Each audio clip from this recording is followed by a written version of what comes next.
Hello everyone. Today we are going to take a look at the meninges in the interior of the skull and also at the intracranial venous sinuses.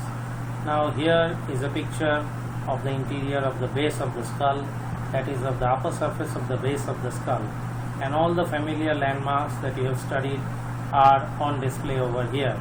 You have the frontal crest, you have the crista galli, cribriform plate of the ethmoid, the orbital plates of the frontal bone, the body of the sphenoid, lesser wings of the sphenoid, the posterior margin of the lesser wings, anterior clinoid processes, middle clinoid processes, posterior clinoid processes, the optic canal, carotidoclinoid foramen, the sella turcica, the carotid sulcus with the lingula, the expanse of the greater wing of the sphenoid on both sides, with the foramen rotundum, foramen ovale, foramen spinosum over here, the petrous part of the temporal with the foramen lacerum, the dorsum sellae with the basilar part of the occipital bone forming the clevus, and the foramen magnum, internal auditory meatus over here, the jugular foramen over here, hypoglossal canal here, internal occipital protuberance and crest, and the transverse sulcus leading up to the sigmoid sulcus over here. So all these features of the base of the skull are quite evident. Apart from that, you can make out the bony thickness of the cranial bones, and you can make out that in this thickness there is an outer cortical plate and an inner cortical plate, and between the two cortical plates there is some amount of cancellous bone which carries red bone marrow even in the adult, and this space between the outer and inner cortical plates, this is called the diploic space or the diploe, and this is a vascular space full of venous channels, and you have diploic veins draining these diploic spaces, and in cases of hemolytic anemia you will find there is an expansion of these diploic spaces in children and young adults, which makes the hair on end appearance on an X-ray of the skull. Now this entire base of the skull is covered by the Dura Mater, that is, we are coming to the meninges, and as you know from your studies of biology that the brain and the spinal cord, they are encased in the meninges, and you know there are three meninges: the outer tough Dura Mater, the intermediate delicate arachnoid matter, and the inner membranous pia mater. And because this is the bare bone, the Dura Mater obviously is adherent to this part of the bone. So you see the bone has an outer surface and an inner surface, so it must be having some kind of a periosteum on the outer surface and some kind of an endosteum or the inner periosteum on the inner surface. Now when you have studied the scalp, you have already seen that this outer periosteum of the skull is called the pericranium. Again, the inner periosteum or the endosteal layer is actually the endosteal layer of the Dura Mater. That means the Dura Mater lining or covering the interior of the base of the skull, it has actually two layers, an endosteal layer and a meningeal layer, which are fused together in most parts of the Dura Mater, but in some places the meningeal layer peels off from the endosteal layer and extends within the cranial cavity as a series of meningeal folds. So again, the Dura Mater, the outer tough coat, has an endosteal layer which forms the inner periosteum of the skull, and it has a meningeal layer which in some places is thrown off into folds, and wherever the meningeal layer shears off from the endosteal layer, there at the junction point usually there is a greater degree of separation, and those junction points lodge the intracranial venous sinuses. Now in the subsequent pictures we will go into a little bit more of the details of the intracranial venous sinuses and the meningeal folds bearing those sinuses. See here in this picture, this is a sagittal section of the skull, and because this is a little bit off the midline, you can see the nasal septum, you can see the hard palate, the soft palate, the anterior part of the mandible, the body of the mandible, the tongue, and you can see the axis, the odontoid process of the axis, and these two are the sections of the anterior arch and the posterior arch of the atlas. And over here you have the sphenoid with the sphenoidal air sinus. Here you have the frontal bone with the frontal air sinus. In between over here you have the cribriform plate of the ethmoid, and beyond the sphenoid you have the basilar part of the occipital bone, and the basisphenoid and the basiocciput together form the sloping surface of the clevus. And behind the foramen magnum, this is the squamous part of the occipital bone. Somewhere here you have the parietal bone, and somewhere here you have the squamous part of the frontal bone. Now what you can make out in this picture is that there is a median large sickle shaped meningeal fold. This is entirely formed out of the meningeal layer of the dura mater, and this sickle shaped fold is called the falx cerebri. You can make out this anterior end of the sickle is pointed and narrow, posterior end is broad, and this posterior broad end of the falx cerebri is attached on top of another fold, that is the tentorium cerebelli. So over here you had a crescentic fold of the tentorium cerebelli, and on top of that tentorium cerebelli you have the attachment of the falx cerebri, whereas the anterior end, the anterior narrow end of the falx cerebri is attached to the crista galli of the ethmoid bone over here and the frontal crest over here, and this entire attached margin follows the sagittal sulcus.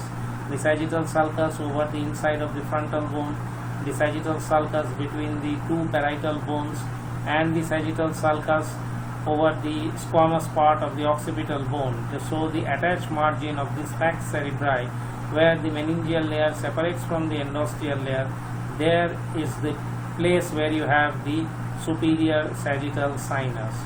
Not only that, in the lower free margin you can make out the thinner inferior sagittal sinus.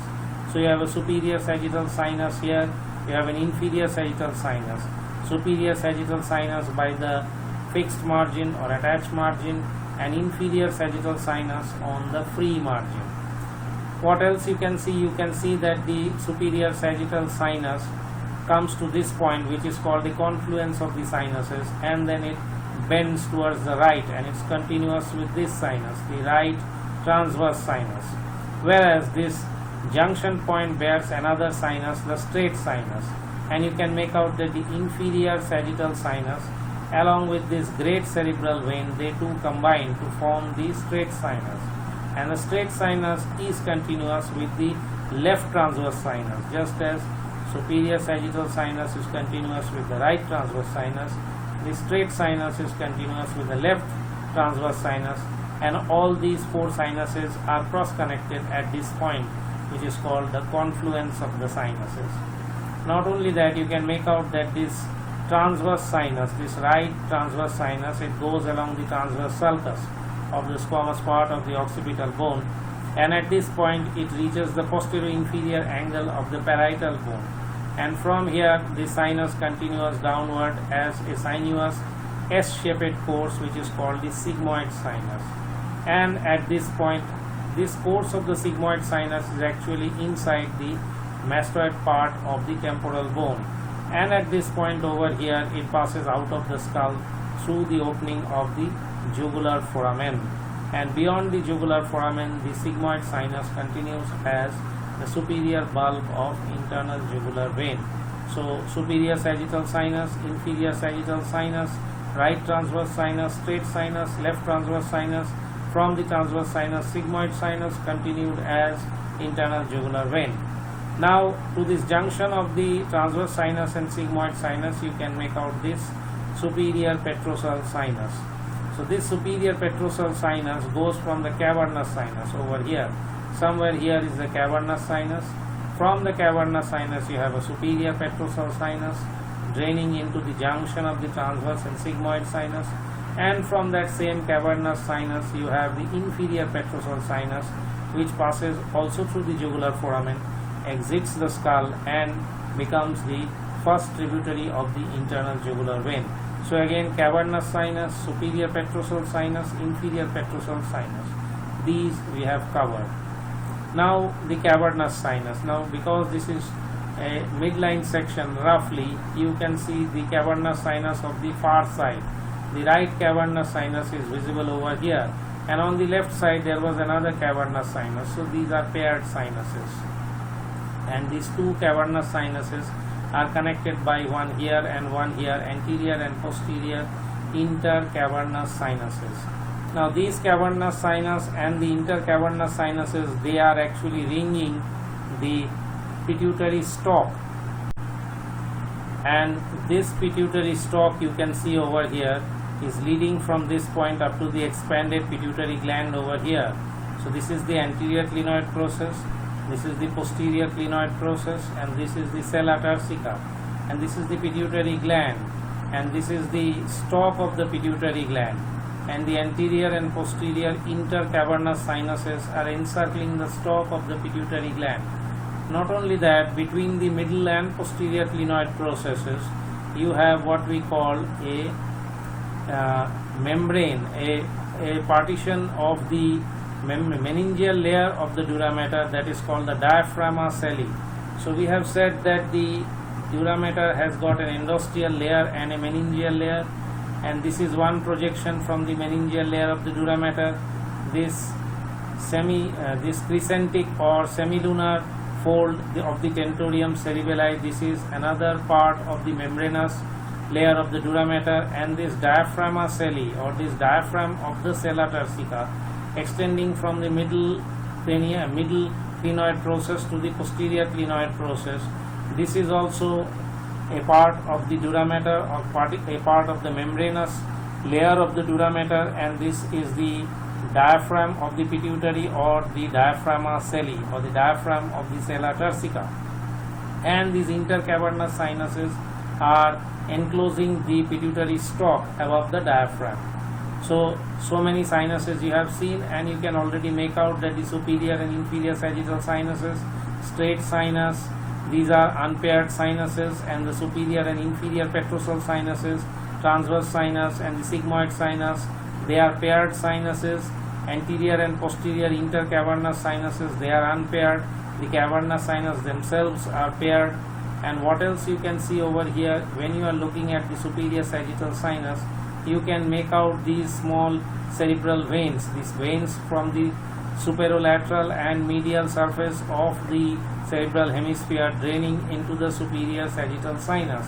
Not only that, from the anterior end of the superior sagittal sinus you can have a vein communicating with the veins of the roof of the nose. So just as veins from the upper part of the cerebral hemisphere from the lateral and medial surfaces, they are going to drain into the superior and inferior sagittal sinuses, so the veins from the lower part of the cerebral hemispheres, from the undersurface of the cerebral hemispheres and from the cerebellum, they are going to drain in these lower set of sinuses, cerebellum and the base of the brain, and the lower parts of the cerebral hemispheres, both the lateral and the superolateral, that is, and the medial surface. Not only that, you can see this partition of the falx cerebri, which actually separates the two halves of the cerebral hemispheres within the medial longitudinal fissure. The very purpose of this falx cerebri and this tentorium cerebelli and this smaller falx cerebelli over here, it is to actually support the different segments of the brain and prevent undue motion. That is, to keep the two cerebral hemispheres in position, the cerebellar hemispheres in position, and the supratentorial compartment of the cerebrum and the infratentorial compartment of the cerebellum in their proper position. Now over here you can again see the falx cerebelli. Just as you have the falx cerebri over here, you have the falx cerebelli, sickle shaped small partition between the cerebellar hemispheres, and this falx cerebelli is bifid toward its lower end, towards the foramen magnum, and the attached margin of the falx cerebelli bears the occipital venous sinus. Now this falx cerebelli protrudes between the two cerebellar hemispheres, just as this falx cerebri protrudes between the two cerebral hemispheres, and the lower free margin of the falx cerebri descends between the two cerebral hemispheres up to the upper surface of the corpus callosum, which is a broad band of white fibers connecting the two cerebral hemispheres. Now through this gap underneath the inferior sagittal sinus and the falx cerebri, you can look at the far side, that the inner surface of the right side of the skull, and here on the far side you can make out these middle meningeal vessels. So this is the middle meningeal artery and vein. The veins are thin walled, so they are not exactly called veins, they are called sinuses. So you have the middle meningeal artery and the middle meningeal sinus, and over here in the posterior free margin of the lesser wing of the sphenoid bone, you have the sphenoparietal sinus. So this sphenoparietal sinus also drains into the cavernous sinus here. The middle meningeal sinus also drains into the cavernous sinus over here. Superior and inferior petrosal sinuses are also connected to the cavernous sinus over here. So a lot of the sinuses are connected to the cavernous sinus from both anterior and posterior.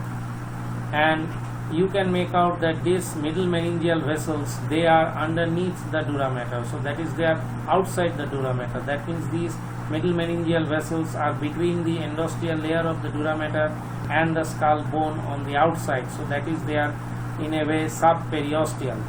So if there is an injury to the skull over here at this point and there is a fracture of the skull bones, then there is a possibility of the middle meningeal vessels being damaged and there being extradural hemorrhage.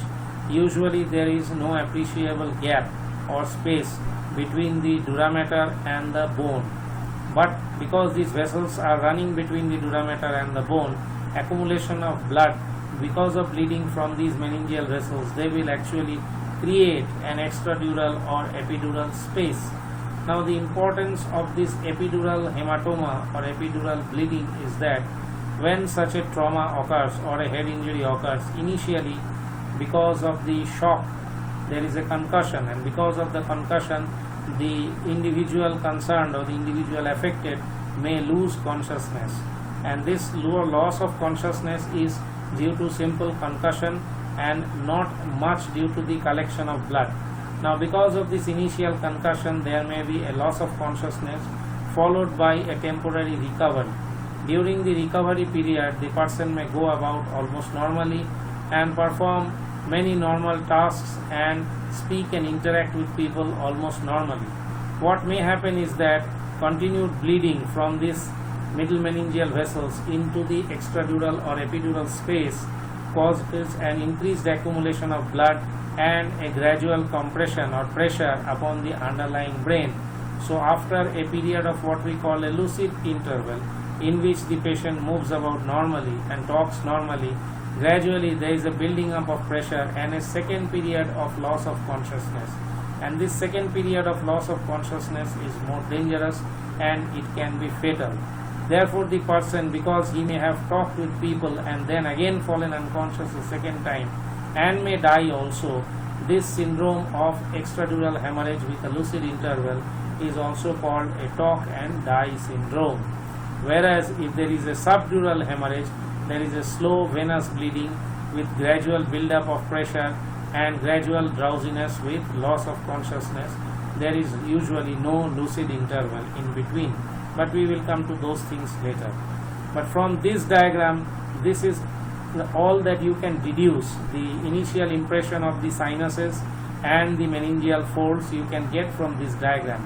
The only thing you cannot appreciate is that between the supratentorial and the infratentorial compartment, between the cerebral hemispheres over here and the cerebellar hemispheres over here, there is a tentorium cerebelli, a crescentic partition, a tent-like partition between the cerebral hemispheres and the cerebellar hemispheres, because actually we have cut out the tentorium cerebelli here and we have cut out the tentorium cerebelli here. So almost nothing remains of the tentorium cerebelli. So let us go to another diagram and see what else we can make out. Here in this diagram is a very illuminating and interesting diagram. You can see the tentorium cerebelli in all its glory. This is the tentorium cerebelli and you can make out that it is crescentic. You can make out that it is like a tent. Now this is one sloping surface, this is another sloping surface. The whole thing is not horizontal, but in the middle there is an elevation and there is a slope here and there is a slope here. So it is almost like a tent. And because it is a covering of the cerebellar hemispheres underneath, therefore this is called a tentorium cerebelli. And you can see that this tentorium cerebelli has an attached margin over here which has been excavated. And from the excavation of the attached margin you can make out the position of the right and left transverse sinuses. One transverse sinus here, one transverse sinus here. And from this picture you can make out that the superior sagittal sinus is continuous indeed with the right transverse sinus. And you can also make out that the straight sinus, this straight sinus over here, is continuous with the left transverse sinus. So superior sagittal sinus continuous with the right transverse sinus, straight sinus continuous with the left transverse sinus. And this was the attachment of the falx cerebri from here above. Therefore you had the falx cerebri, and this falx cerebri has been removed. So this was the anterior sharp attachment of the falx cerebri, and the sickle was coming, and the base of the sickle was attached over the tentorium cerebelli like this from the vault of the skull. So here you can see the tentorium cerebelli, and you can make out the anteriorly the tentorium cerebelli has a free margin, and it has a U-shaped gap, a U-shaped notch, that is called the tentorial notch, and across this tentorial notch you have the passage of the midbrain. So you can see the midbrain over here passing through the tentorial notch, connecting the upper story of the base of the skull with the lower story of the base of the skull underneath the tentorium cerebelli. And you can see that the great cerebral vein over here, so the inferior sagittal sinus coming over the free margin of the falx cerebri and the great cerebral vein together would join to form the straight sinus. And here you can see the other veins, the cerebellar veins, and this small yellowish streak over here is the trochlear nerve. Now we will come to that slightly later, but in one spot over here you can find that the Dura Mater has been peeled off, and because the Dura Mater has been peeled off, you can make out the middle meningeal artery. We have said that this artery or damage to this artery is the common cause of extradural hemorrhage. So this is the middle meningeal artery between the Dura Mater and the bone, and because the Dura Mater has been stripped off, you can see the middle meningeal artery. Not only that, you can see the trigeminal ganglion and the ophthalmic, maxillary and mandibular divisions of the trigeminal ganglion, and you can see the greater Petrocell nerve passing underneath the trigeminal ganglion. This is derived from the facial nerve. What else you can make out? You can make out the optic nerve, and you can make out the internal carotid artery. From this internal carotid artery you have an ophthalmic artery which will pass along with the optic nerve. And here in the middle you have the infundibulum containing the pituitary stalk. So somewhere here this partition or this meningeal fold or this meningeal process, this is the diaphragma ocelli. So middle clinoid processes, posterior clinoid processes, and you have this circular diaphragma ocelli over here. So this is another of the meningeal folds. And what else you can make out? You have the free margin of the tentorium cerebelli over here, and you have the fixed margin of the tentorium cerebelli or the attached margin of the tentorium cerebelli over here. What is interesting is that this attached margin of the tentorium cerebelli is attached here to the posterior clinoid process, and the free margin of the tentorium cerebelli overlaps the attached margin and passes further anteriorly and is attached to the anterior clinoid process. So you have a triangular gap over here between the underlying fixed margin of the tentorium cerebelli and the crossing over of the free margin of the tentorium cerebelli. And this triangular portion over here is called the oculomotor trigone, and this region is also the roof of the cavernous sinus. That means if you uproot the meninges over here, if you strip off the meninges over here, underneath you will find the venous debris of the cavernous sinus. So what you can make out? You can make out that this oculomotor nerve has actually pierced the oculomotor trigone over here, the triangle formed in front of this crossing between the two margins of the tentorium cerebelli, and this oculomotor nerve has gone to the lateral wall of the cavernous sinus. Now this slender trochlear nerve coming from the posterior surface of the brain stem, this has also gone and pierced the roof of the cavernous sinus somewhere here, but it is too slender to see on routine dissections unless you are very careful and you have good light upon this point. So oculomotor and trochlear nerves, they are going to pierce this corner of the oculomotor trigone in front of the fixed and free margins of the tentorium cerebelli and over the roof of the cavernous sinus. So because this peculiar arrangement and attachment of the tentorium cerebelli is so important, therefore we have spent considerable amount of time in discussing this picture. Now let us see what else is there. Here you can see another 3D picture, and now you can truly make out how the falx cerebri is attached over the tentorium cerebelli. So you can see the crescentic tentorium cerebelli dividing the interior of the skull into an upper story for the cerebral hemispheres and a lower story for the cerebellar hemispheres, and between these over here there is the tentorial notch through which passes the midbrain. So the midbrain passes through this tentorial notch.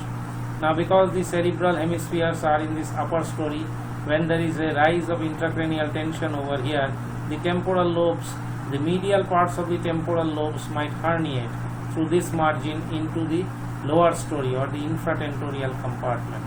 Not only that, if there is a rise of intracranial tension, this falx cerebri, this margin of the falx cerebri, these may compress upon the midbrain and upon the crus cerebri. So the midbrain, if there is a rise in intracranial tension, the sharp margins of the tentorium cerebelli may compress the midbrain.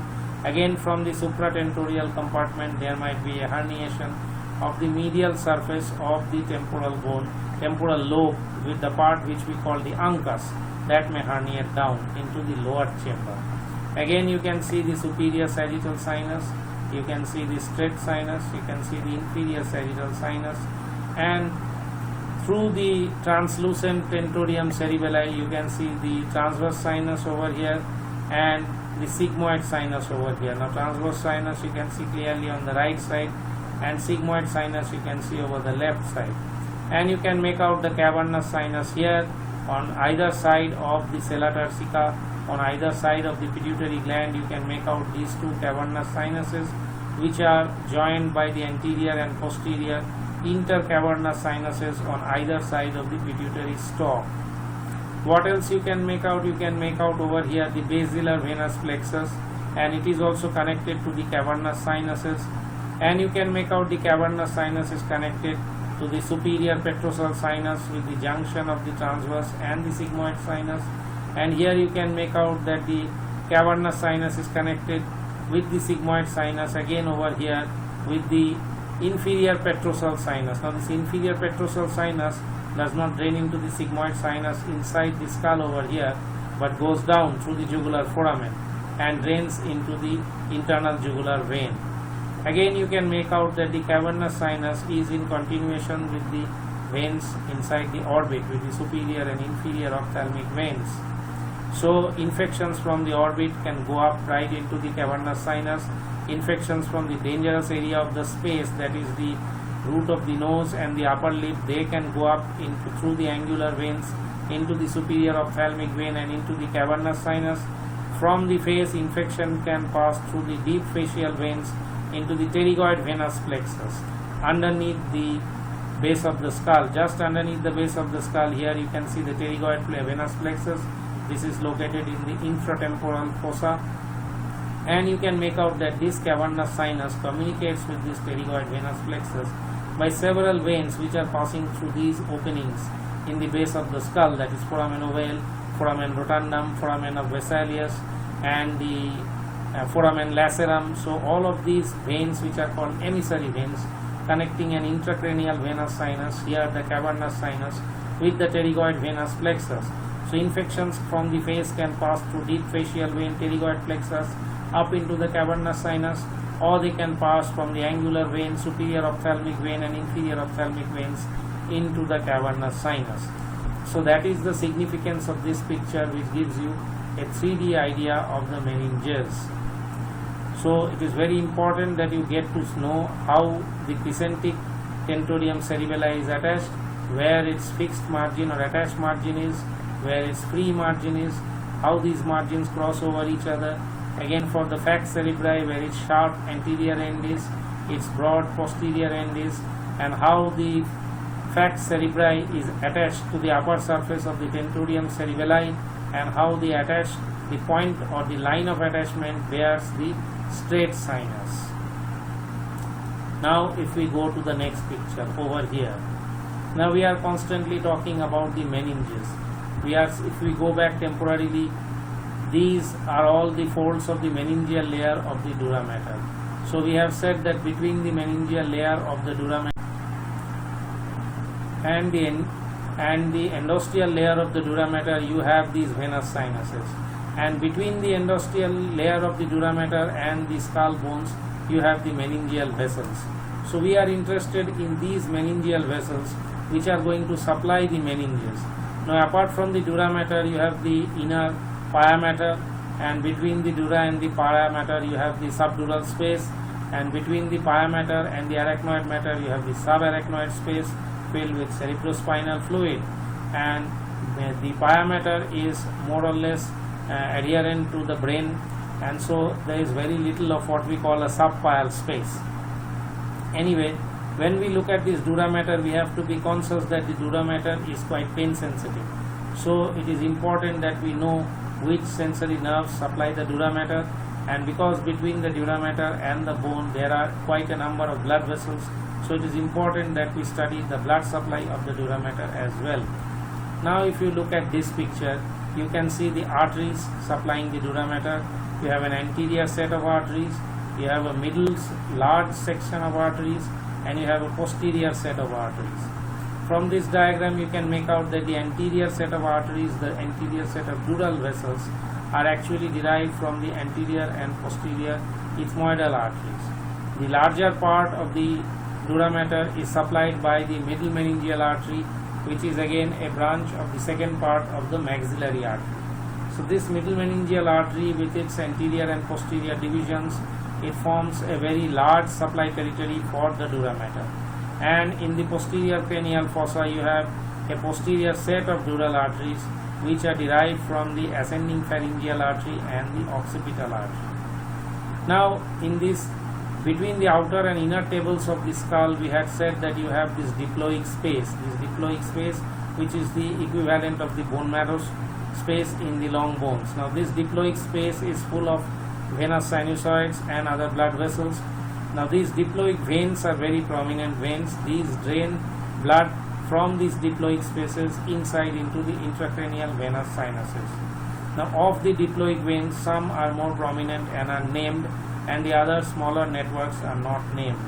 Of the named diploic veins, you have the frontal diploic vein and the occipital diploic vein, and the anterior and the posterior temporal diploic vein. So frontal diploic vein, occipital diploic vein, and the anterior and posterior temporal diploic vein. So one group, second group, third group, and fourth group. These four diploic veins are named, and these veins are important, and the actual pathway of drainage of the diploic veins we shall see in a later diagram. Now in this diagram you can see the nerves supplying the dura mater.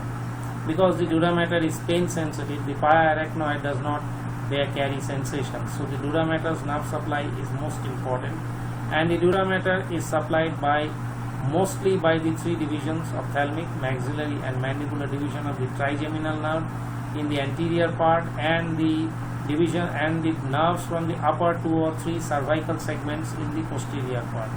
Here in the anterior part you can see the dural branches coming from the anterior and posterior ethmoidal nerve. So the dura mater here is supplied by the anterior and posterior ethmoidal nerves, and these are arising from the ophthalmic division of the trigeminal nerve. From this ophthalmic division again you have some branches going posteriorly, backward. These are the tentorial or recurrent meningeal branch of the ophthalmic nerve. These are coming over the tentorium cerebelli to supply the major part of the tentorium cerebelli. So you have the ophthalmic division of the trigeminal nerve through anterior and posterior ethmoidal nerves and the tentorial branches of the ophthalmic nerve. Now slightly behind, over the lesser wing of the sphenoid and adjacent part of the greater wing of the sphenoid, you have the supply from the meningeal branch of the maxillary nerve. So the maxillary nerve does give a few meningeal branches which supplies this area of the dura mater. Now in the remaining part of the dura mater adherent to the greater wing of the sphenoid and the adjacent part of the parietal bone, you have the meningeal branches arising from the mandibular nerve.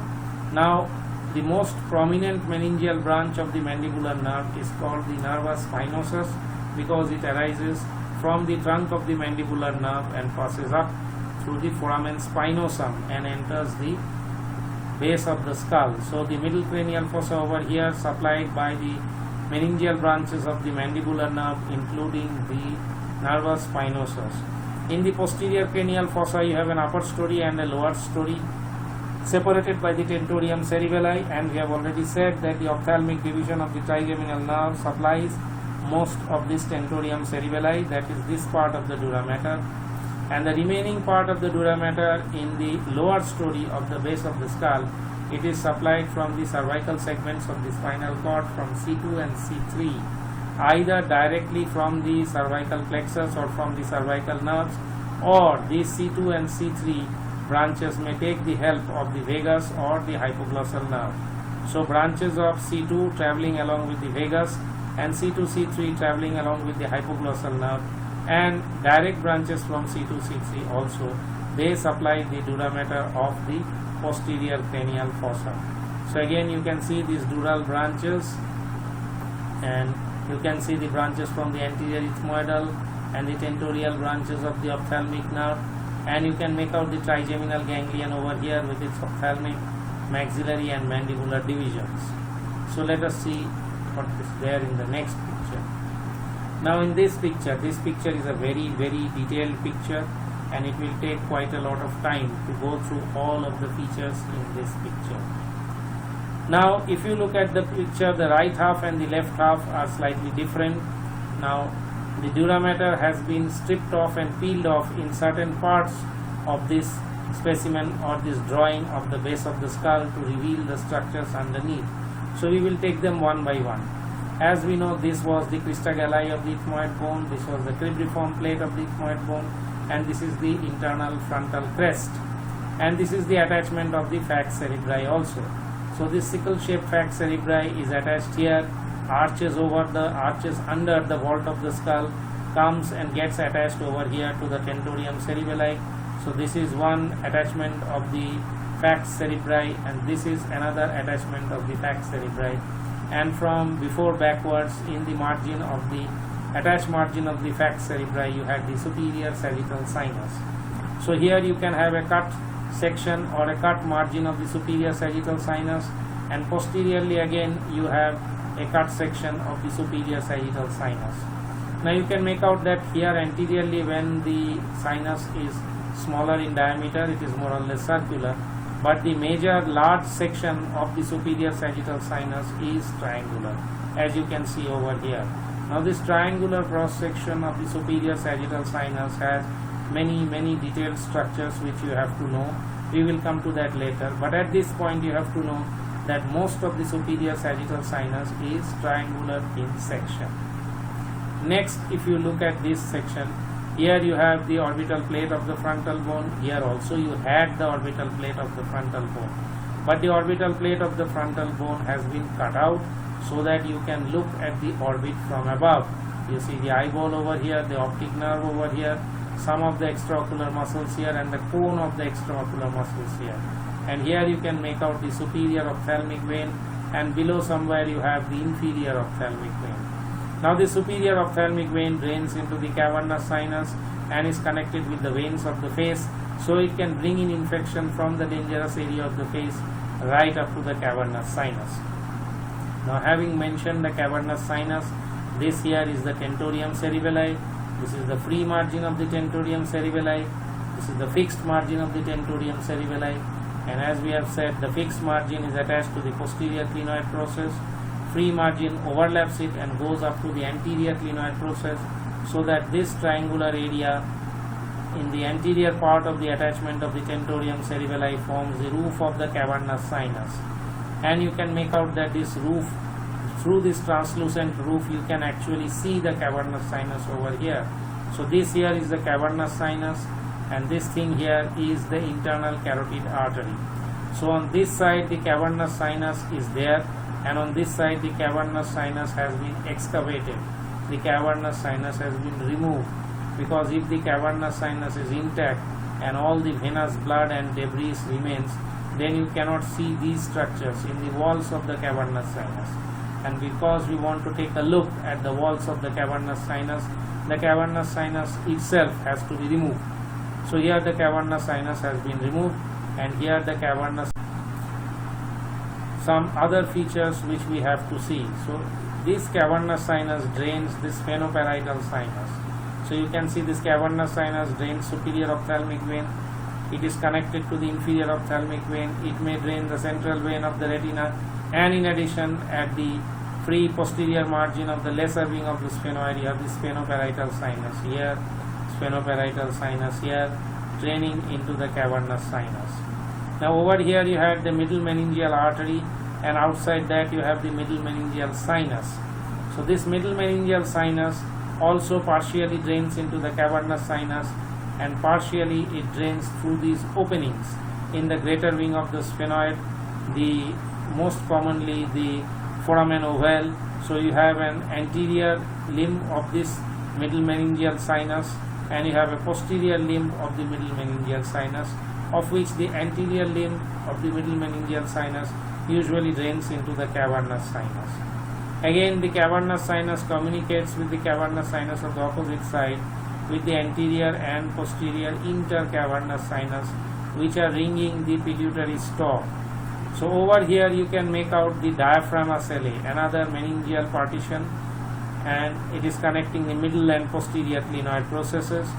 And the diaphragm ocelli has got a central opening, a hole through which you have the pituitary stalk, and encircling it you have the anterior and posterior intercavernous sinuses. On the cleavus over here, between the basi-occiput and the basi-sphenoid, basi-occiput here, basi-sphenoid here, you have the basilar venous plexus, and that is also connected to the cavernous sinus.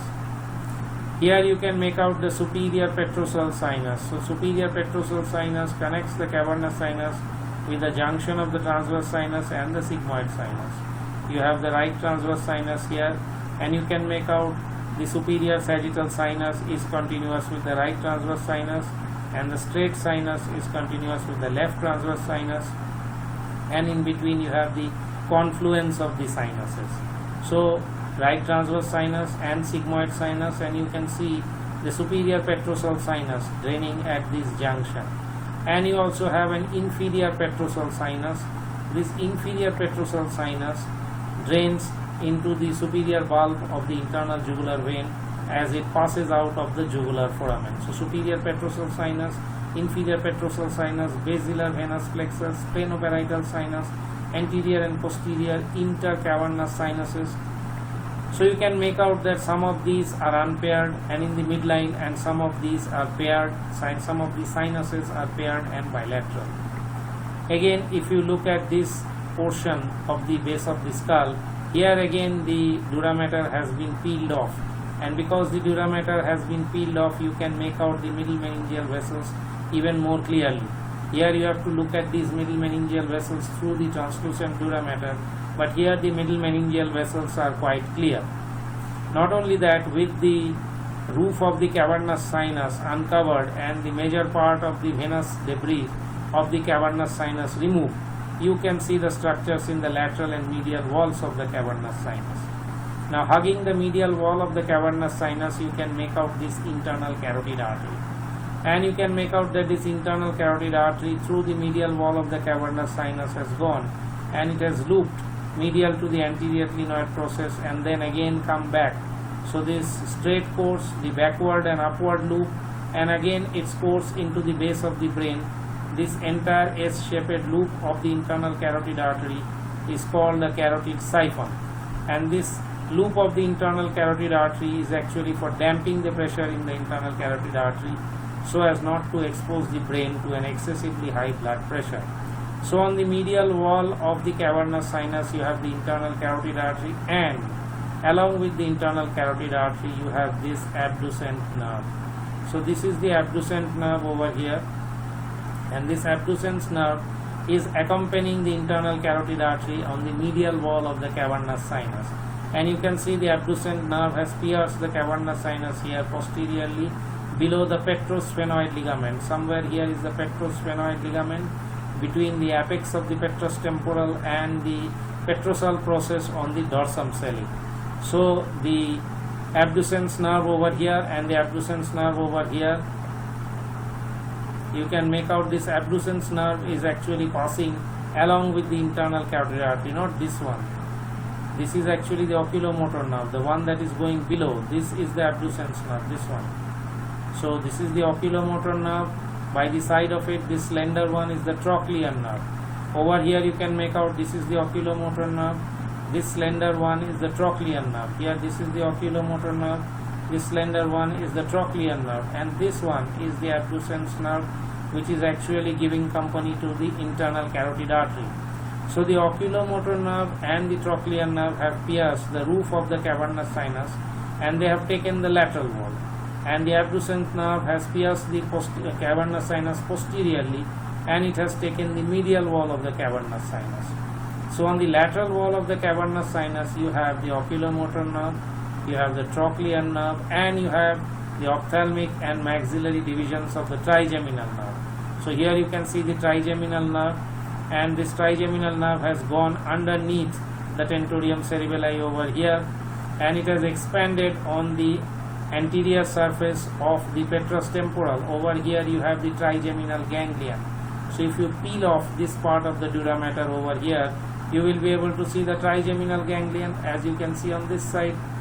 And from the anterior end of the trigeminal ganglion, or the anterior surface of the trigeminal ganglion, you have the ophthalmic, maxillary and mandibular divisions, of which you see the mandibular division immediately passes out through the foramen ovale, but the maxillary division, in trying to reach the foramen rotundum, it passes for some distance along the lateral wall of the cavernous sinus, and the ophthalmic nerve passes almost the whole distance along the lateral wall of the cavernous sinus until it reaches the superior orbital fissure over here underneath the lesser wing of the sphenoid.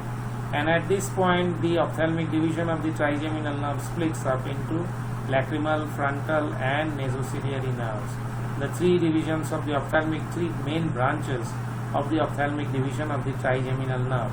So in peeling off the dura mater over here, you have seen a very large number of structures. So you have seen the olfactory nerve filaments rising up through this cribriform plate of the ethmoid, optic nerve over here, oculomotor and trochlear nerve piercing the roof of the cavernous sinus, abducens nerve going underneath the petrosphenoid ligament, the trigeminal nerve expanding into the trigeminal ganglion and its three divisions, and then this over here is the internal auditory meatus. Over here you have the internal auditory meatus with the facial and vestibulocochlear nerves, and still below you have the jugular foramen with the glossopharyngeal vagus and accessory nerves, and you can see the spinal part of the accessory here coming up, and still below you have the rootlets of the hypoglossal nerve over here. So the hypoglossal nerve rootlets are over here.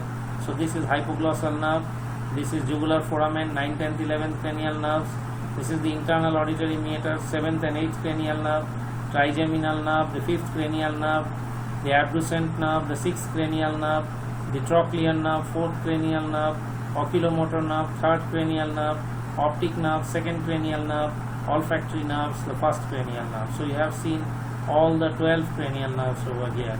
On this side, actually this internal auditory meatus you cannot see properly because it is far inside underneath the tentorium cerebelli, but you can make out the spinal root of the accessory. So this must be the jugular foramen with the 9th, 10th, 11th cranial nerves. So these two are hypoglossal nerves, these two are 9th, 10th, 11th cranial nerves. You have facial vestibulocochlear over here, and somewhere here underneath you have facial vestibulocochlear, and these two are the abducent nerves. So a very large number of structures visible all throughout in this diagram. So this diagram is very, very informative and very much important for your understanding of the base of the skull. Now let us see what else is left. Now in this diagram, this is a much more simplified diagram.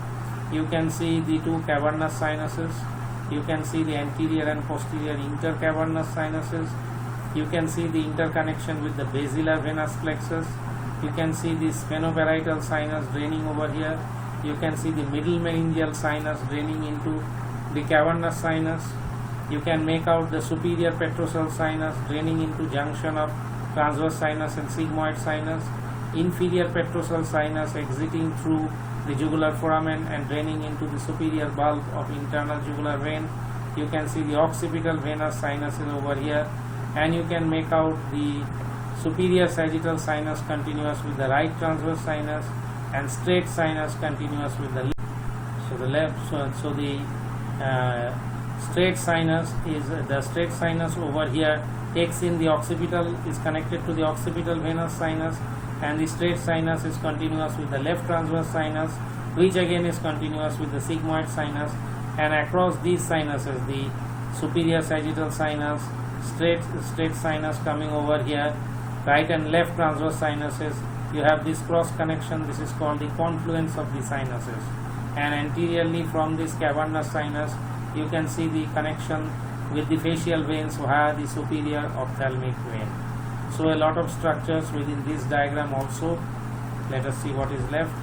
This is a very important diagram. It is a sagittal section, it's a coronal section through the superior sagittal sinus. So this diagram is meant as an illustration of the cross section of the superior sagittal sinus. So you can see the soft tissues of the scalp over here.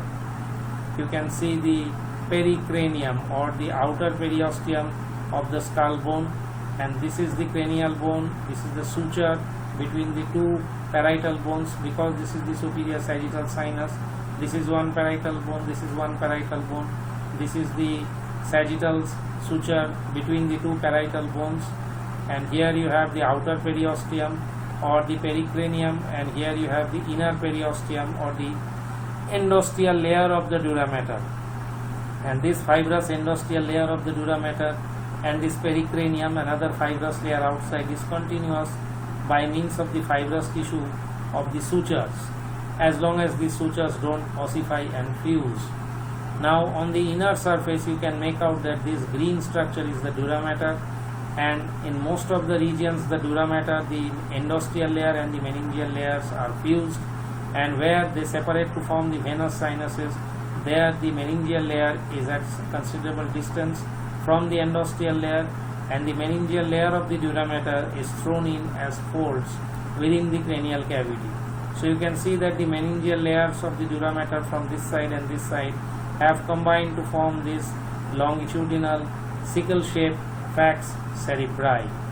And you can make out that the cavity of the superior sagittal sinus is triangular in cross section, and at the lateral angles you have additional venous spaces which are called the venous lacunae. These lacunae are not present throughout the course of the superior sagittal sinus, but they are present in 2 or 3 spots along the convex part of the superior sagittal sinus. And the important thing to note is that the emissary and the diploic veins, they drain not to this main chamber but mainly into this venous lacunae at the sides. Over here you can see a diploic vein that is draining the diploic or marrow space of the bone of the vault of the skull, and over here you can see an emissary vein connecting the intracranial vein at the lacuna with the veins of the scalp, that is technically the extracranial veins. Now this is not the only form of emissary vein possible. There are several different emissary veins. You see the superior ophthalmic vein connecting the cavernous sinus to the veins of the orbitant face, that is also in effect an emissary vein. Veins passing from the cavernous sinus down to the lower part of the base of the skull, through the foramen ovale, through the foramen vesicalis, through the foramen lacerum, and connecting with the pterygoid venous plexus. They are also effectively emissary veins. Veins passing out through the foramen magnum, the hypoglossal canal, the condylar canal, they are also in effect emissary veins. And apart from that you have the frontal emissary vein, and you have the occipital emissary veins. These are other emissary veins. So a large number of emissary veins are possible through different openings in the vault of the skull and the base of the skull, connecting the intracranial venous sinuses with the veins outside the skull. Now most of the veins within the and all the veins in the cranial cavity, they are devoid of valves, because you see within the cranial cavity and from the upper part of the head and neck, venous drainage towards the heart is mostly by gravity, so valves are not essential also. But because these emissary veins, they do not contain valves, blood can flow in either direction in case of infection. So infections from outside the skull may be transmitted to the intracranial venous sinuses through these emissary veins. Another important feature that you can make out is that below this Dura Mater, this endosteal layer, meningeal layer, and the triangular superior sagittal sinus and the venous lacunae by the side, beneath the Dura Mater you have this arachnoid matter. The arachnoid matter, it gives rise to several cobweb-like processes which traverse the subarachnoid space right up to the pia mater, and it is because of these cobweb-like structures, filamentous structures, that this arachnoid matter is called the arachnoid matter. And now between the arachnoid matter and the pia mater, the subarachnoid space, these filaments and these web-like structures, these are actually projections of the arachnoid cells. So subarachnoid space can actually be called intra-arachnoid also. Anyway, in this subarachnoid space you have the cerebrospinal fluid, and in this CSF filled subarachnoid space you can make out are the large arteries and veins of the brain. So these large arteries and veins of the brain are actually within the subarachnoid space, and these arteries, these cerebral arteries, they are also draining mainly into the central chamber of the superior sagittal sinus and also to the venous lacunae on the side. So this is the subarachnoid space containing the large blood vessels, and you see below the subarachnoid space you have the pia mater over here. So you have between the Dura Mater and the arachnoid mater you have a potential small subdural space. So you have a subdural space over here, you have an almost non-existent extradural space over here, and you have a subarachnoid space over here. So you have already seen that in the extradural or epidural space you can have hemorrhage from the bleeding from the meningeal vessels. This is mostly arterial blood. And in the subdural space over here you can see the small cerebral veins or bridging veins that are going into the venous sinuses. Hemorrhage in this subdural space is from these veins and is oozing in nature, and hemorrhage in the subarachnoid space is actually bleeding from these large arteries. Not only that, this subarachnoid space is filled with cerebrospinal fluid, and ultimately this cerebrospinal fluid has to drain into the venous circulation. So these cerebrospinal fluid goes through these arachnoid villi. Now these villi or these mushroom-like or finger-like projections of the arachnoid matter are actually projecting into the superior sagittal sinus, and these projections of the arachnoid villi have slit-like spaces between these cells, so that there is a slow oozing of the CSF from the subarachnoid space into the blood of the superior sagittal sinus. So this is the pathway of drainage, and these arachnoid granulations, sometimes these arachnoid granulations can proliferate and they can become large enough to cause impressions on the bone on the either side of the sagittal sulcus on the parietal bone. So if you look at the inside of the vault of the skull along the sagittal sulcus by the sides, you can see some impressions created by these arachnoid granulations, which are responsible for slow drainage of cerebrospinal fluid from the subarachnoid space into the intracranial venous sinuses. So this diagram of a cross section of the superior sagittal sinus is quite important. Now you see here, although you have a subarachnoid space and you have these arteries passing around the subarachnoid space, these arteries are actually separated from the CSF by the thin coating of these arachnoid cells as well. Similarly, you see in our previous, let us look at the next diagram. We have seen one venous sinus over here, the superior sagittal sinus. It is quite a large venous sinus. Let us look at another equally large sinus. Let us look at a section through the cavernous sinus. So here you have a section through the cavernous sinus, and this is the cavernous sinus on either side of the body of the sphenoid. So on either side of the body of the sphenoid you have this cavernous sinus, which has a roof and lateral wall and medial wall and a floor, and you can make out the Dura Mater over here, the united endosteal and meningeal layers, and from this point you can see the meningeal and endosteal layers have separated. The endosteal layer has gone on to line the bone as its periosteum, and the meningeal layer have separated to form the lateral wall and roof of the cavernous sinus. So in the cavernous sinus, the meningeal layer of the dura mater forms the roof and lateral wall, and the endosteal layer of the dura mater forms the medial wall and the floor. And this meningeal layer of the dura mater from this point is thrown in as another fold, the diaphragm ocelli or the diaphragm of the sella turcica. This diaphragm ocelli has a central aperture through which passes the pituitary stalk. So if you look at the cavernous sinus now, this lies the lateral wall and this is the medial wall. Along the medial wall you can make out not just the pituitary gland and the sella turcica, but in the body of the sphenoid you have the paired sphenoidal air sinuses. So you have the sphenoidal air sinuses as well as the sella turcica and the pituitary medially. Laterally over here you have the temporal bone and a temporal lobe of the brain rather, and a particular part of the temporal lobe of the brain that is called the uncus. So temporal lobe of the brain over here and the pituitary gland and the sphenoidal air sinus over here. Above here you have the optic nerve and you have the termination of the internal carotid artery as the anterior cerebral artery, the middle cerebral artery and the posterior communicating artery. So above over here you have the termination of the internal carotid artery and you have the optic nerve, and on the side you have the temporal lobe of the brain. Medially you have the pituitary and the sphenoidal air sinuses, that is the body of the sphenoid, and below you have the bone of the greater wing of the sphenoid.